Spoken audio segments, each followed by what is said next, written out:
This is a PBS and NPR sports update. These are not real. Boom! SMACKA lockdown.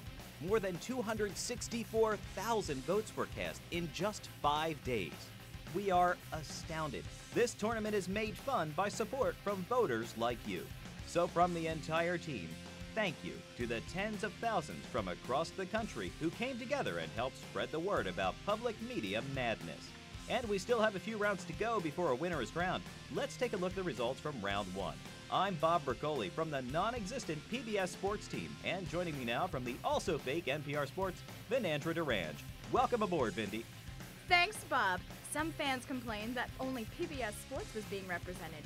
You asked, we listened, and another thing we heard all week was how hard some of these choices were in the first round. Such as Mark Wahlberg versus Julia Child. Mark Wahlberg put up a good fight against Julia Child, but in the end, She smoked him. His goose was cooked. you done? One more. Julia sure showed him the road, and it was priceless.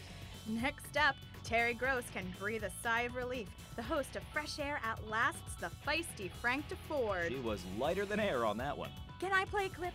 I have some gnat sounds of sneakers squeaking on a basketball court to really transport. No time for flowery stuff. Let's move on to the next match. Neil deGrasse Tyson defeated PBS icon and king of the cosmos, Carl Sagan, in a tough match. Carl is to this tournament as Pluto is to our galaxy. Neil moves on in this battle of the sweet science. Actually, that's a boxing reference. This is why I don't hang out with NPR people. And this is taking forever. We'll lose the audience if we don't speed it up. Fine with me. Rapid fire lightning round. Melissa Block blocked Scott Simon from continuing on. Nice.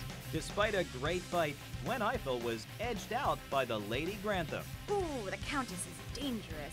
Garden guru Mike McGrath was planted by Garrison Keillor. A potential dark horse.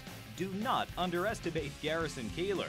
Garrison Keillor. Why does that always happen?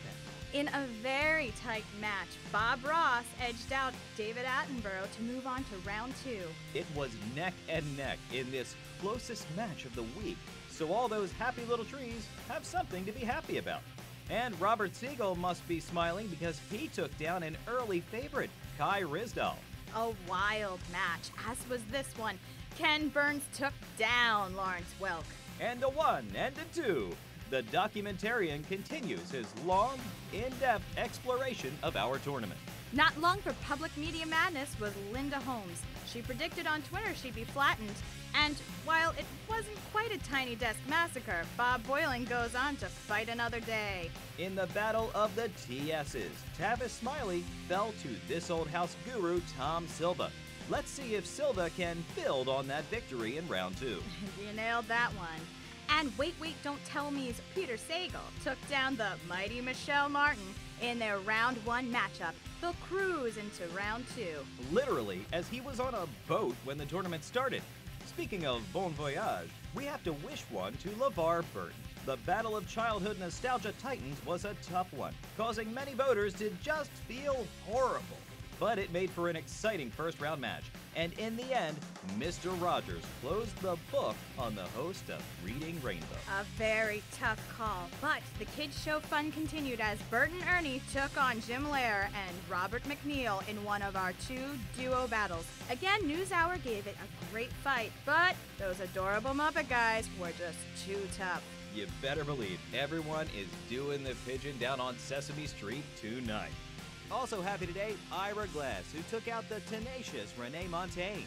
And in our final match, another tag team tussle, as our official comeback kids, Jad and Robert from Radiolab, ran over Click and Clack. A close match and two big get-out-the-vote efforts, but Radiolab has the last laugh. Those two may be laughing all the way to the finals at this rate. Well, that's it for round one. Here's a look at the matches for round two, and voting for these is live right now. Vote early and often. If round one was any indication, you'll be up to that challenge. Voting ends Wednesday at 11:59. Thanks again to everyone who has voted so far, and congratulations to the public media personalities who made it to the next round. Some close calls, some big upsets, but we couldn't have done it without your support. Keep voting, keep sharing, and we'll see you next Friday with the final tallies for round two. For PBS Sports, I'm Bob Bercoli. And I'm Vinandra DiRange, NPR Sports.